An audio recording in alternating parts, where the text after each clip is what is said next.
Hello hi everyone, welcome to my daily blog. তো আজকে একটা ছোট ভিডিও নিয়ে তোমাদের সাথে শেয়ার করব।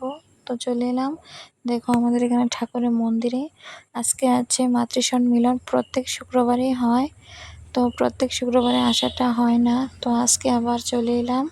তো তোমাদের সাথে মন্দিরে একটু শেয়ার করি। তো মন্দিরের সামনে প্রচুর মাটি দিয়েছে, যেহেতু ঠাকুরের অনুষ্ঠান চলে এসেছে, ঠাকুরের জন্মদিন। তো আমাদের এখানে অনেক সুন্দর করে জন্মদিন পালন করা হয়। তো আশা করি তোমাদের সাথে সেই ভিডিওটা একটু শেয়ার করব অনুষ্ঠানের। তো চলো, আজকে তো চলে আসলাম, তো ভিডিও করছি। তো চলো ভিতরে যাওয়া যাক। আর এখানে দেখো ডেকোরেশন হবে, এখানে যেহেতু ঠাকুরের জন্মদিন উৎসব পালন করা হবে। আর চারিপাশে একদম জল হয়েছিল, প্রচণ্ড বৃষ্টি, আর জায়গাটা একদম উঁচু জায়গা নয়, তো তাই এখানে প্রচণ্ড জল জমে। আর মন্দিরের চারিপাশটা তোমাদের সাথে একটু দেখাই। তো জায়গাটা অনেকটাই বড় আর অনেকটাই সুন্দর। আর মন্দিরে হয় না মাতৃসম্মিলন, মন্দিরে প্রবেশ করে একটু ভিতরে দেখে আসলে তারপর ওখানে মাতৃসম্মিলন হয়, সৎসঙ্গ হয়, সব কিছু এখানেই হয়। তো চলো তোমাদের সাথে শেয়ার করি। আর আমি আস্তে আস্তে প্রার্থনাও শুরু হয়ে গেছে।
তো আমাদের মাতৃসম্মিলন শেষ, এখানে যাচ্ছি মন্দিরে।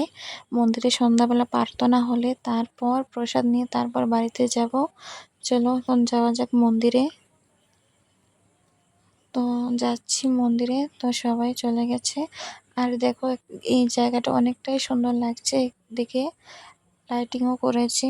তো সন্ধ্যাবেলা আর একটু সুন্দর লাগবে। তো দেখো চলে আসলাম মন্দিরে। তো এখানে আমাদের প্রার্থনা শুরু হয়ে গেছে, তো প্রার্থনা করে নি, তারপর দেখা হচ্ছে।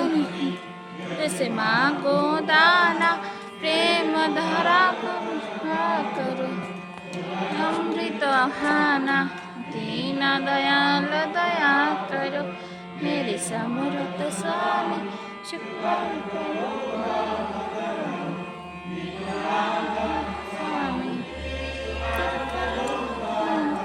তো আমাদের প্রার্থনা করা শেষ, আর অনেকটাই অন্ধকার হয়ে গেছে। তো এখন এখানে হাত ধুয়ে নিলাম, এখন প্রসাদ দিবে মন্দির থেকে।